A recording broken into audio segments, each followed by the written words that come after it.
क्या आपने कभी सोचा है कि कोई ऑब्जेक्ट दूसरे ऑब्जेक्ट को बिना टच किए अपने साइड में कैसे खींच लेता है, अट्रैक्ट कर लेता है? तो यही देखेंगे हम लोग आज की क्लास में कि ये कैसे कोई ऑब्जेक्ट दूसरे ऑब्जेक्ट को अपने साइड में खींच सकता है बिना छुए, उसको टच किए। तो सबसे पहला चीज कि मैं बता दूं, यहां पे काम करता है फोर्स। ठीक है, अब कौन कौन से फोर्स काम करते हैं वो जान लेते हैं। फर्स्ट इसमें होता है ग्रेविटेशनल फोर्स। ग्रेविटेशनल फोर्स, ठीक है, ये ग्रेविटेशनल फोर्स क्या करता है ना, जो हमारा अर्थ है ये ग्रेविटेशनल फोर्स को जनरेट करता है और क्या करता है, जो हमारा ऑब्जेक्ट ऊपर होता है, जैसे मान लीजिए एज एग्जांपल हमारा बॉल है ये, अब बॉल को हम ऊपर उछालते हैं तो ये जो अर्थ है ना, ये ग्रेविटेशनल फोर्स जनरेट करता है, जो क्या करता है, इस ऑब्जेक्ट को अपने साइड में खींचता है विदाउट टच किए। ये देखिए इसमें कोई टच नहीं होता है, ये छूता नहीं है इसको, बट ऐसे ही वो ग्रेविटेशनल फोर्स को जनरेट करता है और क्या करता है, इसको खींच लेता है। ठीक है, तो यहां पे रहा फर्स्ट। सेकंड हमारा होता है मैग्नेटिक फोर्स।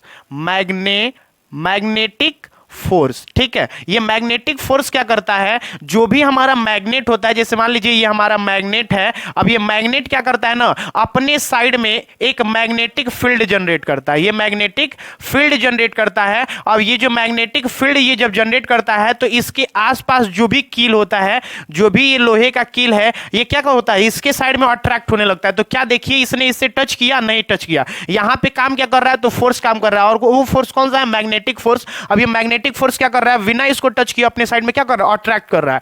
अब थर्ड नंबर जो है वो है हमारा इलेक्ट्रिसिटी, इलेक्ट्रोस्टैटिक, जिसको आप लोग कहते हो इलेक्ट्रोस्टैटिक।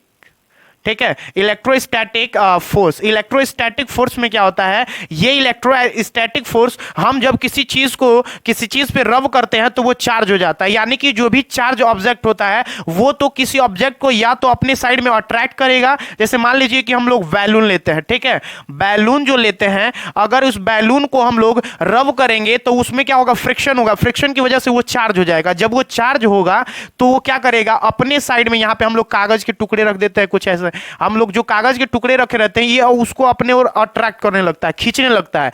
तो यहां पे जो होता है ना, इलेक्ट्रोस्टैटिक फोर्स में जब हम किसी चीज को देखते हैं कि कोई चार्ज वाला ऑब्जेक्ट है तो वो क्या करता है, नहीं तो वो किसी ऑब्जेक्ट को अपने साइड में अट्रैक्ट करेगा, या तो उसको क्या कर देगा, रिपेल कर देगा, यानी कि अपने से दूर कर देगा। तो ये रहे कि किसी ऑब्जेक्ट को बिना टच किए कैसे खींचा जाता है, उस पे फोर्स काम करने वाले फोर्स ये हैं। ऐसे मजेदार वीडियो देखने के लिए RKS विद्यापीठ को ज्वाइन करें।